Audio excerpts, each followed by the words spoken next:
வணக்கம். மாறா புன்னகையோடும் தீரா உற்சாகத்தோடும் ஆல்டிஸ் அரட்டையரங்கத்து உங்களை வர இருக்கிறேன்.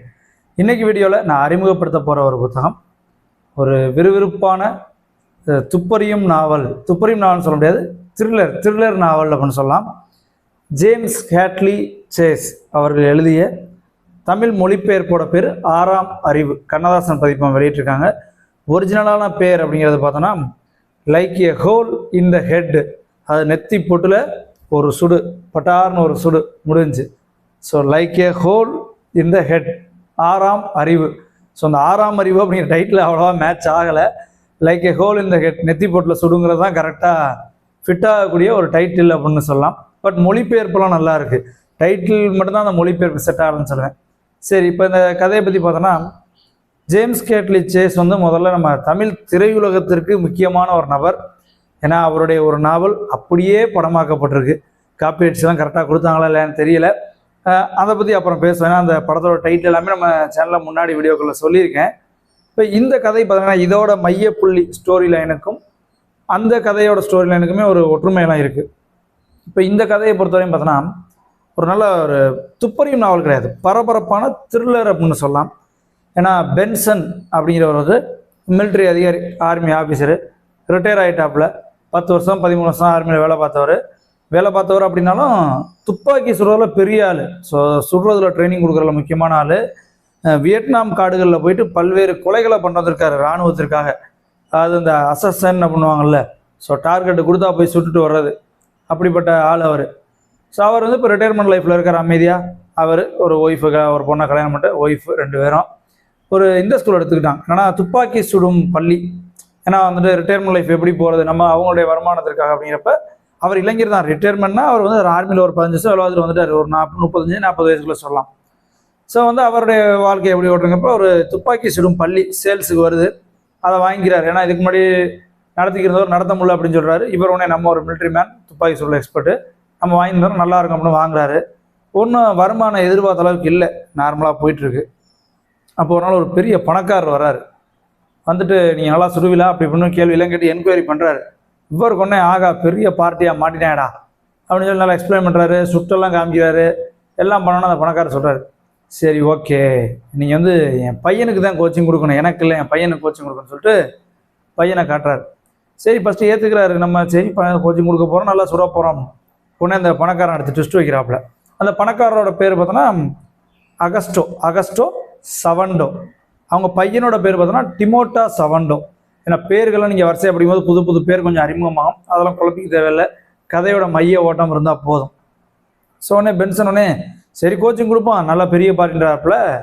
அப்போ பணக்காரர் வந்து ஒரு கண்டிஷன் போடுறாரு, 9 நாளில் அவனை நீ எக்ஸ்பர்ட் ஆக்கணும் அப்படின்னு. நம்மளால் என்னையா பேசுகிறேன், நான் எத்தனை வருஷம் சுட்டுக்கிருந்தேன், நீ 9 நாளில்னோடனே அப்படியே தொகை உயருது. 5000, 10,000, 25,000, 50,000க்கு போயிடுச்சு.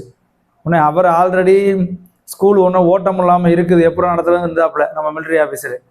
டக்குன்னு சரி ஏற்றுக்குருவோம், ட்ரை பண்ணணும்னா சரி என்ன காரணம், நீ இவ்வளோ தூரம் சொல்கிற என்ன காரணம் அப்படின்னா, பணக்காரர் ஒரு காரணம் சொல்கிறார், என் பையனுக்கு வந்து சுடுறதுல இன்ட்ரெஸ்ட் அப்படின்னு. பட் அவனை பார்த்தோம்னா ஆளை பார்த்தோன்னா தெரிஞ்சு இவனுக்கு சுட்டு போட்டாலும் சுட வராது அப்படிங்கிறது. ஏன்னா துப்பாக்கி பிடிக்கவே வெறுத்து கடுப்பில் பிடிக்கிறான். சரி இவன் வேலைக்கு ஆக மாட்டான் அப்படின்னா பர்பஸ் கேட்குறாரு. 9 நாளில் எக்ஸ்பர்ட் ஆனுங்கிற, இவ்வளோ காசு தரேங்கிற, என்ன பர்பஸ் அப்படின்னு. ஃபஸ்ட்டு பையனுக்கு ஆர்வம்ன்றாரு. அப்புறம் இல்லை நான் ஒரு போதையில் இன்னொரு பணக்காரன்ட்ட பெட்டு கட்டிட்டேன், என் பையன் அப்படி சொல்லுவான் இப்படி சொல்லுவான், பெட்டு கட்டிட்டேன், அந்த பெட்டிங் அமௌண்ட் வந்து பெருசு, அதனால் நீ சொல்லிக் கொடு, அந்த அமௌண்ட்டை நான் விட்டுற முடியாது. பட் இதுதான் உண்மை காரணமா அப்படின்னு கேட்டால் கிடையாது. ஓரளவு அந்த காரணத்தை ஏற்றுக்கிட்டு நம்ம ஆள் ஒத்துக்கிறாரு. மிலிட்ரி ஆஃபீஸர் பென்சன் ஒத்துக்கிறாரு. சரி 9 நாளில் எக்ஸ்பர்ட் ஆக்கி தொலைக்கிறேன் அப்படின்ட்டு ஒத்துக்கிறாரு. பட் போக போக போக தான் அதில் உள்ள சவால்கள் தெரியுது. ஏன்னா முதல்ல இந்த காரணமே போய், இந்த பெட்டு கட்டினேன், குடிச்சிட்டு பெட்டு கட்டினேன், அதனால என் பையனை எக்ஸ்பர்ட் ஆகிறேன், அந்த காரணமே போய் அவங்க பையனுக்கு சுடுறதுல இன்ட்ரெஸ்ட் கிடையாது. அவனை எப்படி வழிக்கு கொண்டு வர்றது, அதுக்கு ஒரு அடியால் வச்சுருக்காரு. ரெய்முண்டோ அப்படிங்கிற ஒரு கதாபாத்திரம். கதை படிக்கும்போது அந்த கதாபாத்திரம் நல்லா பதியும். ஏன்னா ஒரு எஜமான விசுவாசம், எஜமான் சொன்னார்னா அப்படியே கேட்பாரு. எஜமானோட பையனையும் போட்டு பொழப்பாரு.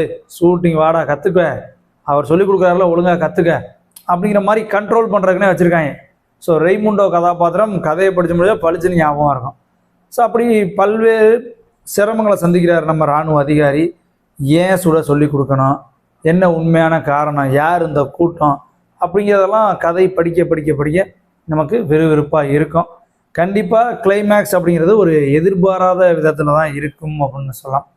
இந்த கதையை மொத்தமாக வாசிக்கும் போதே ஒரு மைய புள்ளி நீங்கள் புரிஞ்சுக்க முடியும். ஒரு சூழ்நிலை கைதி, நம்மளால இராணுவ அதிகாரி தான், ஆனாலும் இந்த ஆஃபரை எடுத்துக்கிறாரு, நான் மகனை எக்ஸ்பெக்ட் ஆகிறேன்னு சொல்கிறாரு. சொல்லி தொலைச்ச நேரம் ஒரு சூழ்நிலை கைதியாக அகப்படுறாரு. அதை விட்டு மீள்றதுக்கு என்னென்னமோ பண்ணுறாரு. ஸோ மீள முடியுதா இல்லையா, அதனால நம்ம கதையோட கிளைமேக்ஸ் தெரியும். இப்போ நான் சொன்ன தமிழ் திரையுலகத்துக்கு ஜேம்ஸ் கேட்லி சேஸ் பல கதைகளை கொடுத்துருக்காரு. எனக்கு தெரிஞ்சு ஒரு கதை, அதாவது தெரியாமல் எத்தனை இல்லை. ஏன்னா அந்த நாவல் நான் லைப்ரரியிலேருந்து எடுத்து படிக்கிறேன். படித்து ஒரு 4 பக்கத்தில் இது படமாக வந்திருக்கையா அப்படின்ட்டுன்னு அப்புறம் அந்த படத்தை பற்றி கூகுள் நெட்டில் விக்கிபீடியாலாம் பார்த்தேன். விக்கிபீடியாவில் கிரெடிட் கார்டு கொடுக்கல. உண்மையிலே படம் வந்தப்போ டைட்டில் போட்டாங்களா இல்லைன்னு தெரியாது. ஸோ அந்த படத்துலையும் நான் படத்தை சொல்லலை, அந்த கதையும் சொல்ல, ஏன்னா நான் முன்னாடி நான் வீடியோவில் சொல்லியிருக்கேன் சேனலில். ஸோ அந்த படத்துலையும் பார்த்தோன்னா கதாநாயகன் ஒரு சூழ்நிலைக்குள்ளே அகப்பட்டுருவாப்புல. ஸோ சூழ்நிலை கைதியாக அந்த கதாநாயகன் இவங்க அந்த வில்லன்ஸ் கொடுக்குற டாஸ்க்கெல்லாம் செய்ய வேண்டிய ஒரு நிர்பந்தத்துக்கு ஆளாகி இருப்பார். மேபி நிறைய பேர் கெஸ் பண்ணியிருக்கலாம். கெஸ் பண்ணி தான் கமெண்ட்ஸில் சொல்லுங்கள். அந்த படத்தில் ஒரு பாடல் கூட ரொம்பவே ஒரு ஃபேமஸான ஒரு பாடல்லாம் இருக்குது.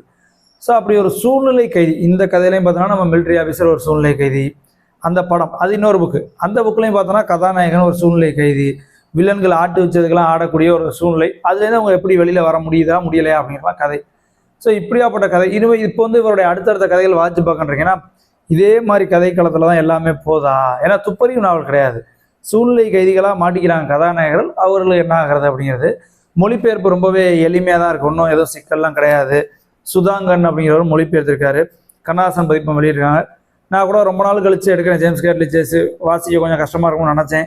நல்ல விறுவிறுப்பாக ஒரு 4-5 நாளுக்குள்ள வாசிக்க முடிக்கிற அளவுக்கு விறுவிறுப்பாக போகுது. ஏன்னா கண்ணாசன் பதிப்பகத்தில் அகதா கிறிஸ்டி அவங்களுடைய துப்பறியும் நாவல்களும் இருக்குது. ஏன்னா அதுவும் ரொம்ப சூப்பராக இருக்கும். அதுவும் ரொம்ப நாள் ஆச்சு வாட்சி, ஒரு 2-3 வருடங்கள் ஆயிடுச்சுன்னு சொல்லலாம். ஸோ அடுத்து ஒரு அகதா கிறிஸ்டியோட நாவல் வாசிக்க நினச்சிருக்கேன். நல்ல விறுவிறுப்பான த்ரில்லர், வெளிநாட்டு நாவலாசிரியரோட த்ரில்லர்கள், சுப்ரீம் நாவல் வாசிக்கணும் அப்படின்னு ஆசைப்பட்டீங்கன்னா இந்த ஜேம்ஸ் கேட்லி சேஸோட புத்தகத்தை நீங்கள் ட்ரை பண்ணி பார்க்கலாம். அதே மாதிரி நிறைய கதாபாத்திரங்கள் இப்போ நான் சொன்னேன் இல்லையா, அகஸ்டோ, சவண்டோ, டிமோட்டோ, ரெய்முண்டோ, இதெல்லாம் அந்த பேரே பார்க்கும்போது தெரியும் ஒரு லத்தீன் அமெரிக்க பேர்கள். ஏன்னா லத்தீன் அமெரிக்காலாம் இந்த மாதிரி அப்படிங்கிற பேரில் முடிகிற மாதிரி இருக்கும். ஏன்னா அவங்களுக்கு எங்கேருந்து வந்துச்சுன்னா போர்ச்சுகீஸ், ஸ்பானிஷ் அங்கேருந்து வந்துச்சு. போர்ச்சுகீஸ் பார்த்தோன்னா ரொனால்டோ, கார்லோ, அது மாதிரி ரொனால்டினியோ, அந்த மாதிரி முடியக்கூடிய ராபர்ட்டோ, இந்த மாதிரி முடியக்கூடிய சொற்கள். ஏன்னா அங்கேருந்து தான் பிரேசில் ஃபுட்பால் டீம்ல இந்த பேர் நீங்கள் கேள்விப்பட முடியும். ஏன்னா பிரேசிலாக இருக்கட்டும், அர்ஜென்டினா இருக்கட்டும், இங்கெல்லாம் அந்த ஸ்பானிஷ், போர்ச்சுகீஸ் இவங்களுடைய தாக்கங்கள் அதிகமாக இருக்கும். ஸோ அந்த பேர் சொற்கள்லாம் அப்படி உருவானதான். ஸோ இந்த நாவலையும் பார்த்தீங்கன்னா உங்களுக்கு அந்த சவண்டோ, அகஸ்டோ, எனக்கு அந்த இதெல்லாம் கனெக்ட் பண்ணிக்க முடிஞ்சு. ஓகே, அந்த Portuguese name, Latin America name அதெல்லாம் வருது அப்படின்னு. ஸோ நிறைய விஷயங்களையும் தெரிஞ்சுக்க முடியும். வாய்ப்பு கிடைச்சா வாட்சி பாருங்கள். கண்டிப்பாக பரபரப்பான ஒரு த்ரில்லர் நாவல். வாட்சிருந்தீங்கன்னா அந்த படத்தோட பேரையும் கண்டுபிடிக்க முடிஞ்சுன்னா கமெண்ட்ஸில் சொல்லுங்கள். புத்தகங்கள் மற்றும் புத்தக திருவிழாக்கள் குறித்து நிறைய அப்டேட் நம்ம சேனலை ஃபாலோ பண்ணுங்கள். மறுபடியும் இன்னொரு வீடியோவில் இன்னும் நிறைய தகவல்களை சந்திக்கிறேன். தொடர்ந்து வாசிப்போம். நன்றி.